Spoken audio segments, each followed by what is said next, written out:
முதலமைச்சரே சொன்னாலும் நீர்நிலையில் ஆக்கிரமிப்பு செய்து கட்டப்பட்ட குடியிருப்புகளுக்கு பட்டா வழங்க முடியாது என காஞ்சிபுரம் சட்டமன்ற உறுப்பினர் எழிலரசன் தெரிவித்துள்ளார்.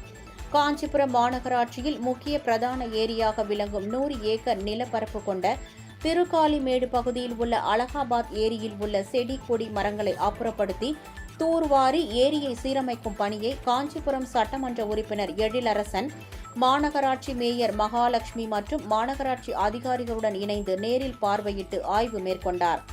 அப்போது அந்த ஏரியை சுற்றி ஆக்கிரமிப்பில் உள்ள குடியிருப்பு வாசிகள் தாங்கள் இருக்கும் இடத்திற்கு பட்டா வழங்க கோரி கோரிக்கை விடுத்தனர்.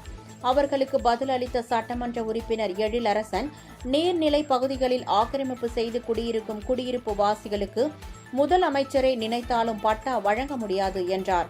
நீதிமன்ற உத்தரவை மீறி பட்டா வழங்க முடியாது என ஆக்கிரமிப்பு குடியிருப்பு வாசிகளுடன் எடுத்துரைத்தார்.